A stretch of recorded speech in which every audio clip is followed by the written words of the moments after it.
बेटे कुछ सवाल जो हैं जो हम अभी अभी करने वाले हैं,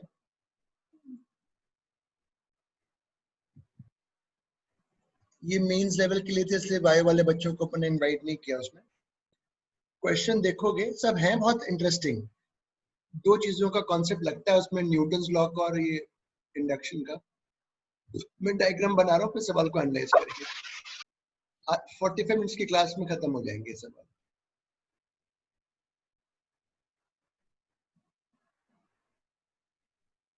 ये वायर, कांस्टेंट फोर्स, वायर की लेंथ L, मास M,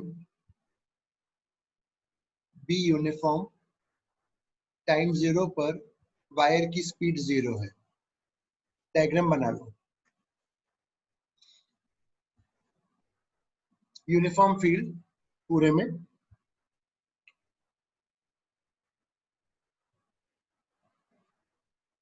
और the moving wire has resistance R, इसका भी रेजिस्टेंस स्मॉल r है। The moving wire has resistance small r।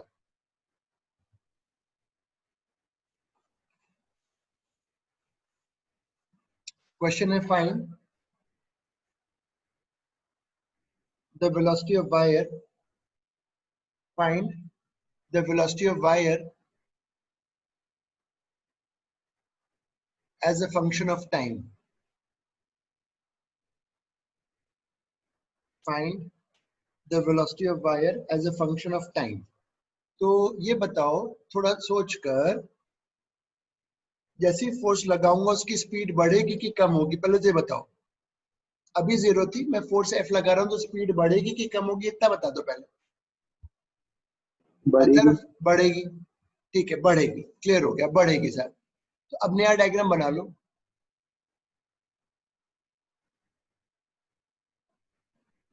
बढ़ेगी तो ये EMF है। ये स्मॉल आर क्या है? हैं? स्मॉल आर क्या है? अच्छा, इंटरनल कैपेसिटी, रेजिस्टेंस। क्या कह रहे? नहीं, रेजिस्टेंस ऑफ मूविंग वायर। हाँ, स्पीड V हो गई और ये उसमें EMF आ गया, और अभी भी आगे फोर्स F लग रहा है।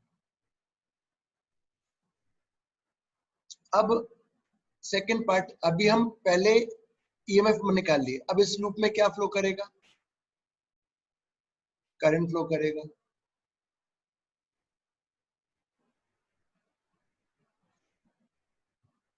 This is the current, EMF divide by total resistance. बिल्कुल सही कहा सर। अब मेरे को पता है कि जब इस वायर में करंट फ्लो हो रहा है तो इसमें एक मैग्नेटिक फोर्स भी लगना स्टार्ट हो जाएगा, जो कि होगा I, इस वायर की लेंथ है L इंटू B। और अगर मैं डायरेक्शन निकालूंगा, करंट ऊपर है, फील्ड अंदर है, तो मैग्नेटिक फोर्स पीछे आएगा ऐसे।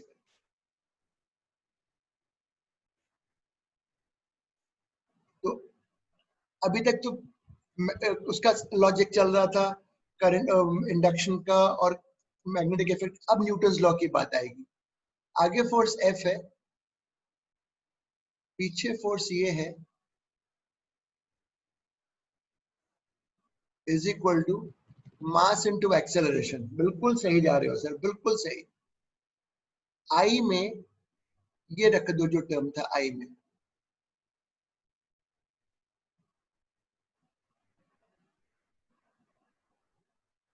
इतना लिखो, फिर आगे तुमसे पूछूंगा।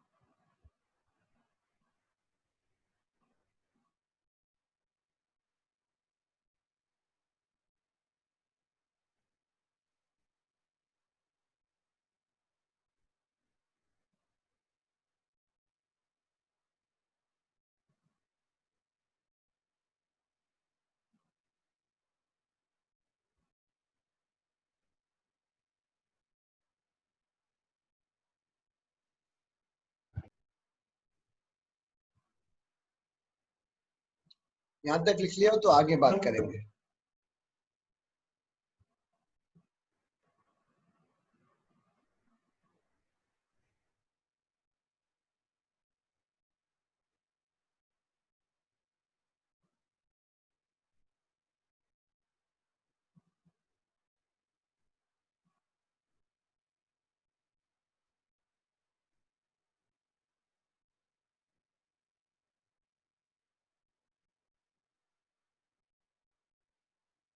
V is increasing. तो आप देखो,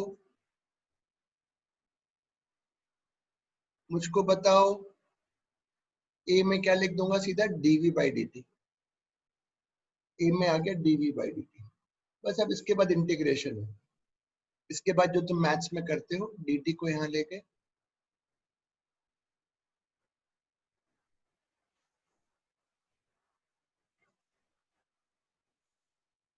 फिर ये बेसिक बेसिक बहुत आसान वाला इंटीग्रेशन है, कुछ खास मुश्किल नहीं है इसमें।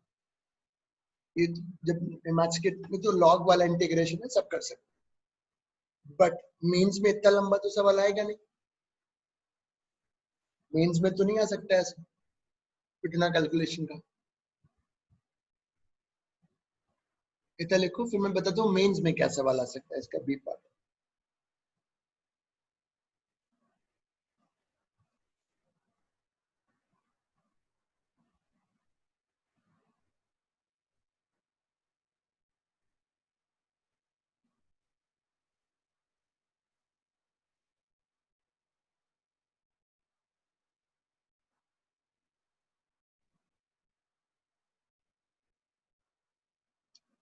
इसका बी पार्ट, ये तो ए पार्ट हो गया, इंटीग्रेशन करेंगे तो वेलोसिटी मिल जाएगा टाइम के साथ।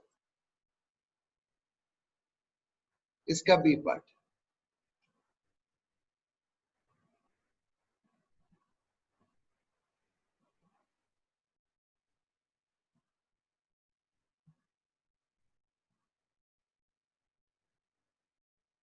Find terminal velocity. इतना लिखो, फिर मतलब बताता हूँ।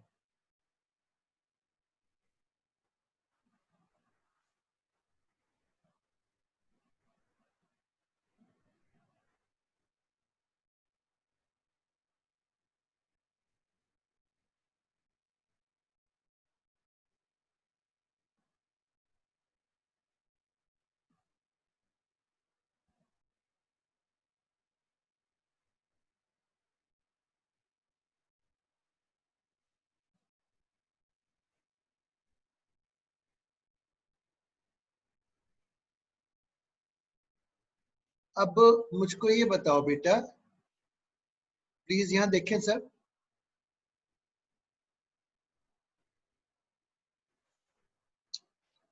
ये बताओ फोर्स लगाएंगे स्पीड बढ़ेगी, या लिखता हूं फोर्स लग रहा है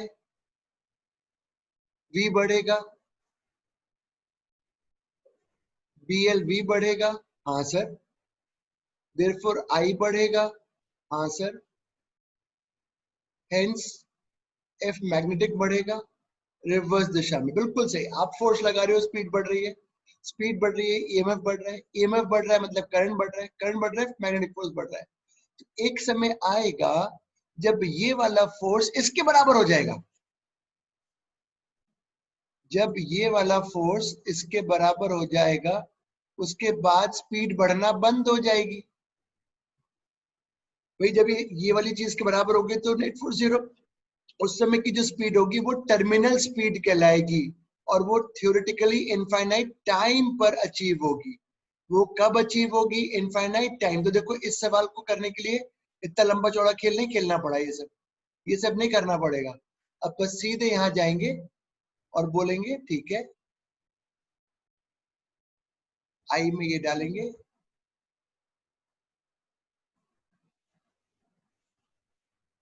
ये आ गया, इससे स्पीड निकल आएगी।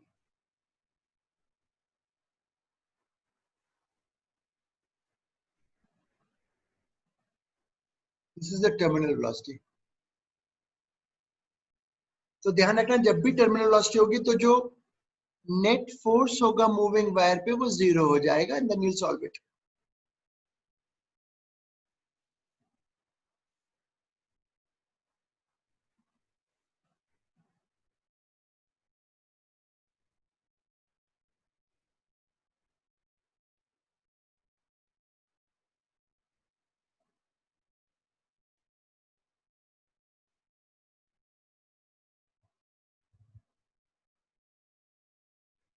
ये मैंने करा दिया था, ये तो मैंने करा दिया था। अगला सवाल,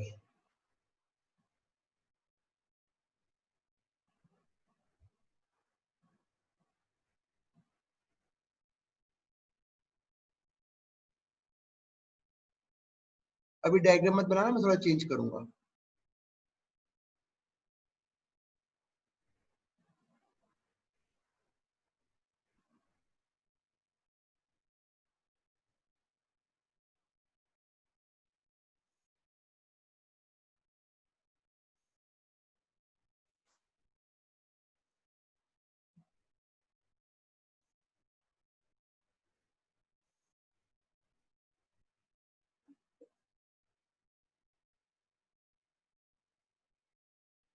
diagram,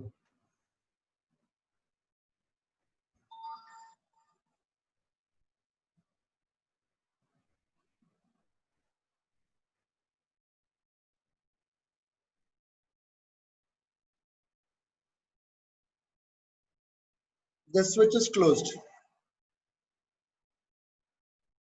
the switch is closed.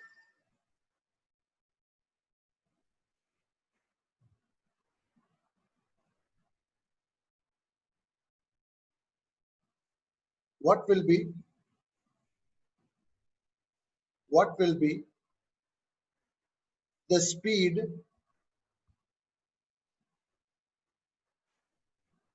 of wire as a function of time?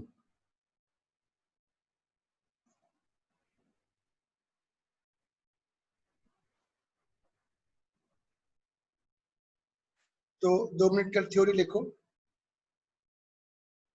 As the switch is closed,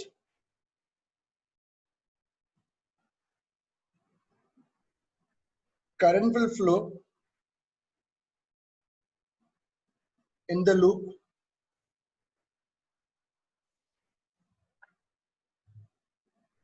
due to the battery,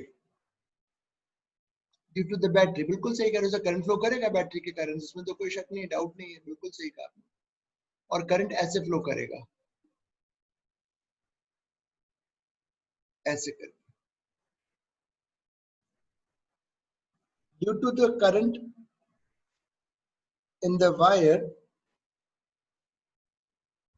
due to the current in the wire there will be magnetic force,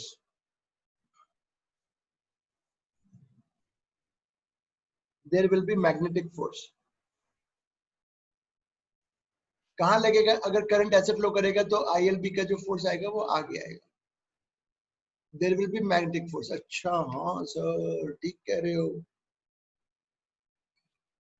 due to this magnetic force,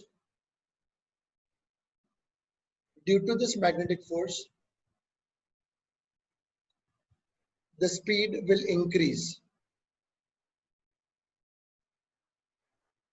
the speed will increase and EMF will develop, and EMF will develop। ठीक है, ये तो आपने सही कहा। अब इसको मैं बदलता हूं, सपोज इसकी स्पीड v हो गई है और इसका EMF हो गया है BLV। तो जो करंट, अब देखो, अब यहां तक अभी सब मैग्नेटिक और इंडक्शन चल रहा है, तो जो अब करंट फ्लो करेगा E माइनस, दो सेल एक तरीके के रिवर्स दिशा में लगे, ये करंट आ गया। अब जो मैग्नेटिक फोर्स लग रहा है मेरे वायर पे,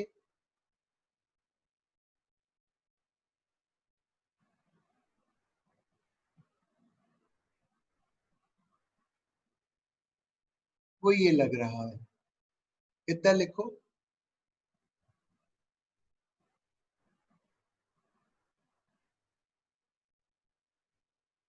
ये फोर्स हुआ मास इनटू एक्सेलरेशन। हमें पता है स्पीड बढ़ रही है, क्योंकि जीरो से तो बढ़ेगी ना स्पीड, हमें पता है स्पीड बढ़ रही है, देयरफॉर A बराबर dV/dt।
मीन्स में इतना लंबा नहीं आएगा, मीन्स में छोटा पार्ट आएगा।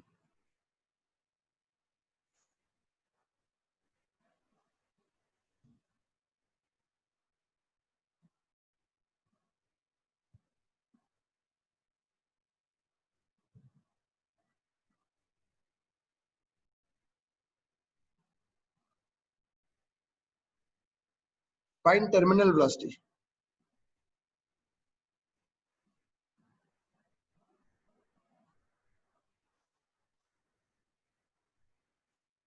तो यहां देखो वापस थ्योरी में सबसे पहली वाली क्वेश्चन पे चल रही है वाली, ये जो लिखी है।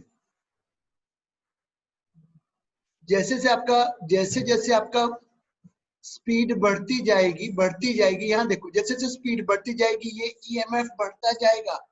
बिल्कुल सही कह रहे हो। और एक समय आएगा जब ये इसके बराबर हो जाएगा, उसके बाद एक्सेलरेशन 0 हो जाएगा और जिस वेलोसिटी से भी वो मूव करेगा वो कांस्टेंट हो जाएगी। तो एक ही स्टेप में निकल आया। This whole term should become 0।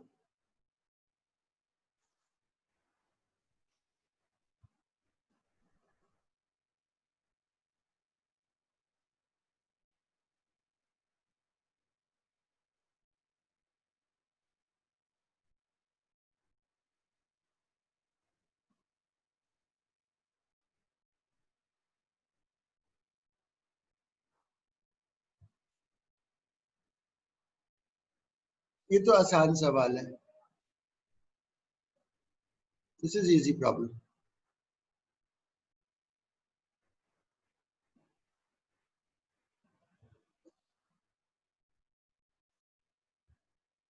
ये तो बेसिक सवाल है।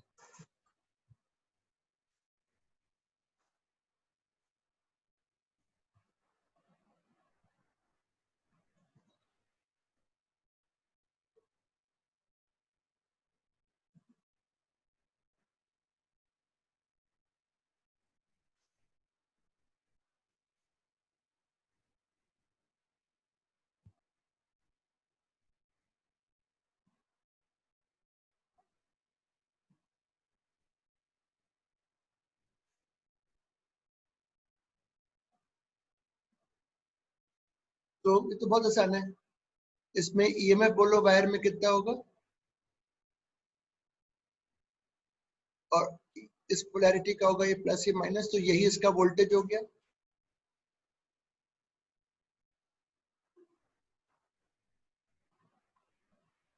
अब मैं तुम्हें, इसमें तो खत्म हो गया, पर मैं तुम्हें भी 2 क्वेश्चन और बना के देता हूँ, कैपेसिटर के साथ ही दूंगा।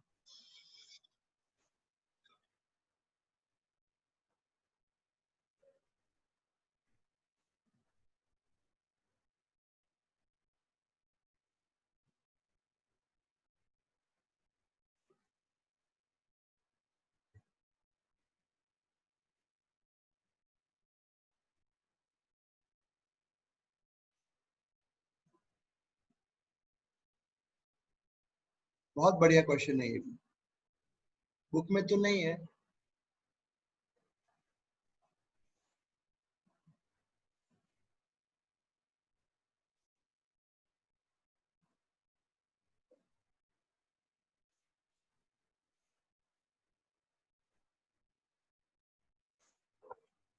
डायग्राम बनाओ।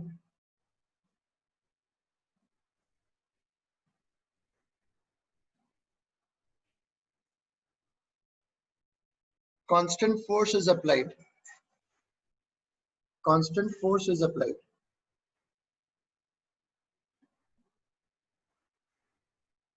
Find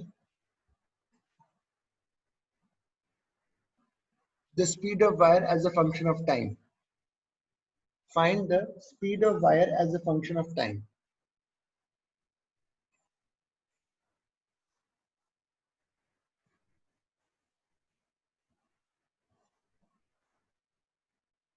अब देखो मैं करूंगा। अच्छा क्वेश्चन है, मुझे बहुत अच्छा लगता है।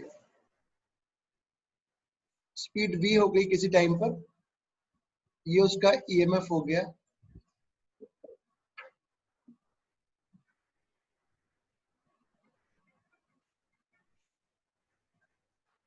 ये ईएमएफ है और आगे फोर्स लग रहा है अभी भी।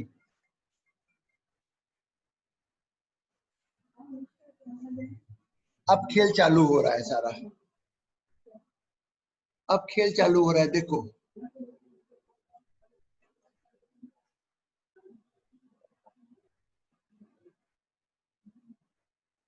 बिल्कुल सही सर।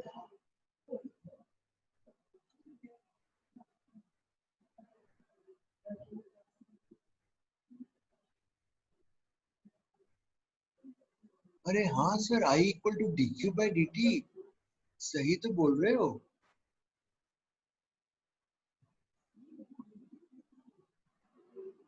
अब क्या करोगे सर? अब इसके बाद मुझको पता है कि एक मैग्नेटिक फोर्स पीछे लगेगा, F minus I L B is equal to mass into acceleration. अब यहाँ पे डालोगे, आई में डाल दिया, dv बाई dt को a लिख दिया,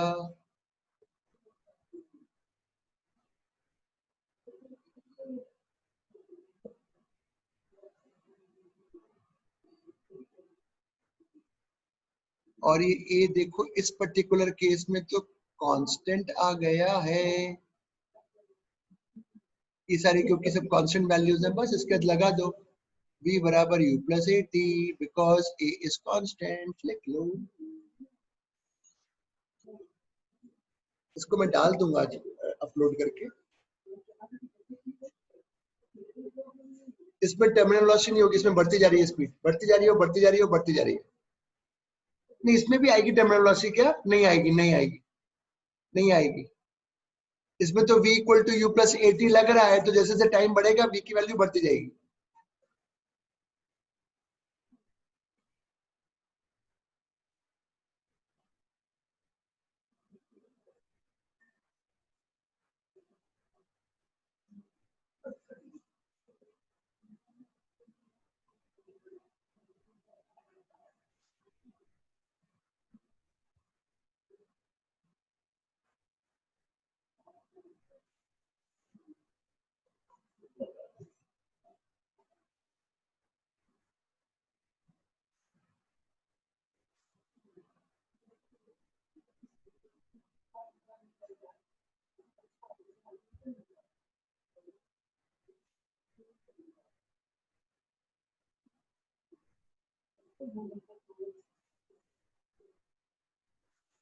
लिख लिया हो तो बताना, एक क्वेश्चन और बनाऊंगा।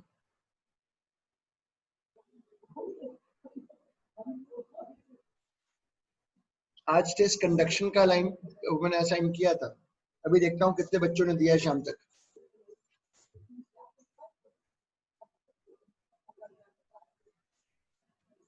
और मैंने कंडक्शन रेडिएशन दोनों का बोला था, कल के लिए मैं वो असाइन कर दूंगा। वो लाइट चलेगी मेरे घर की।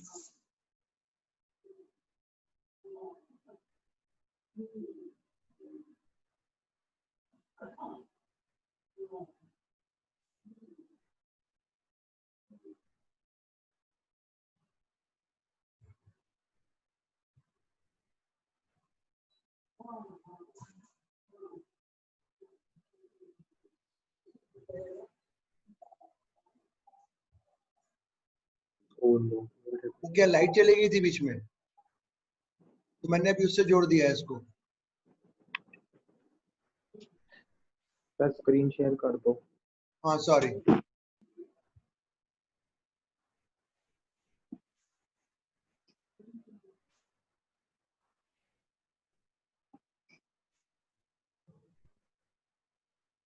अरे बी की पावर में क्या लिखा है? हैं? बी की पावर ए वाले फॉर्मूले में। क्या कह रहे हो? सर ये जो लिखा है A equals to F by M plus B की पावर में क्या लिखा है? टू टू टू है ना, ये देखो टू है।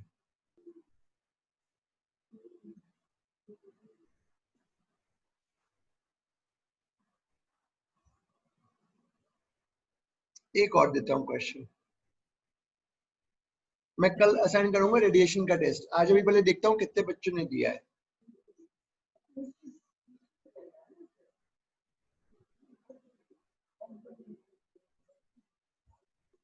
क्लियर कर रहा हूं बेटा।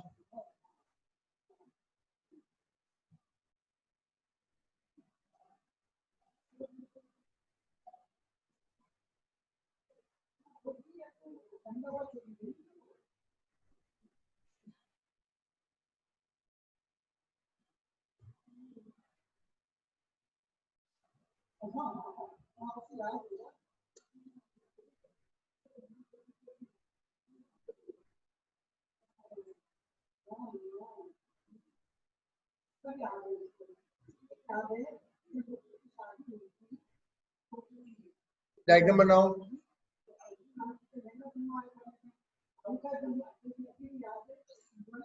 डायग्राम बनाओ। आए।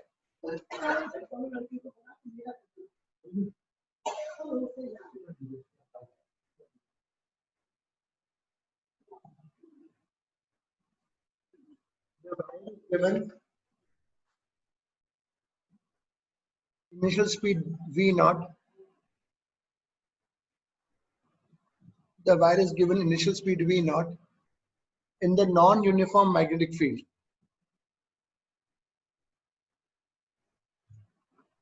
In the non-uniform magnetic field, find the speed of the wire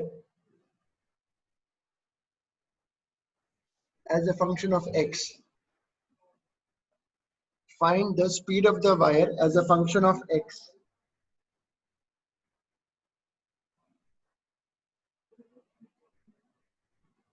मैं कर रहा हूँ बेटा।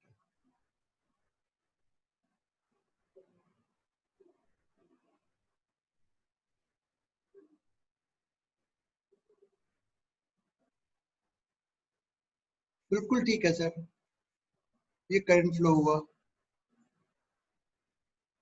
v में लिख दूंगा।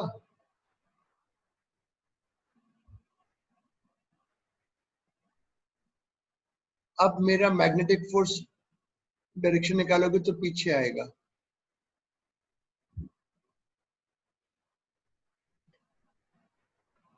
क्या होगा? ये तो हो गया I L B, इतना लिखो, बराबर MA, इतना लिखो पहले।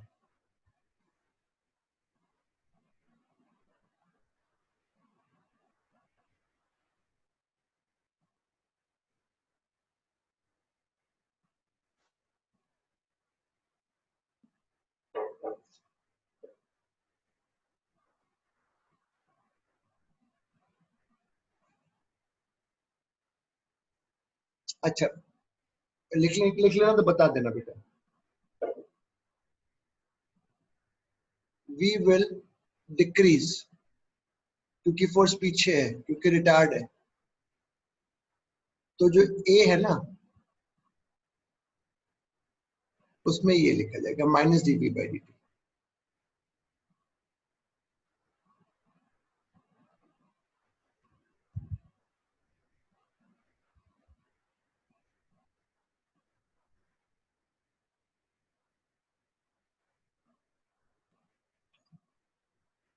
इसके बाद तो तुम नहीं बता पाओगे, इतना लिख लो, फिर देखेंगे क्या करना है। इतना लिख लो।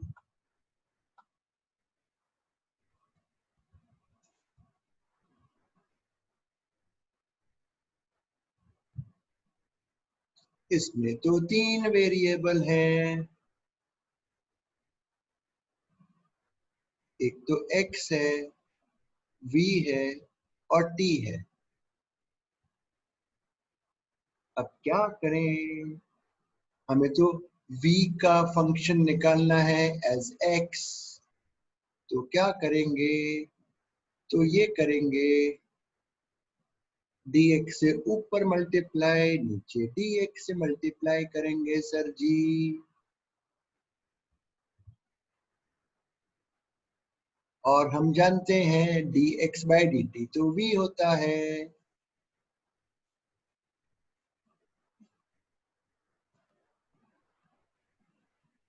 कहीं कोई गलती हो रही हो तो बता देना, मुझे तो नहीं लग रहा कहीं हो रही है कोई गलती।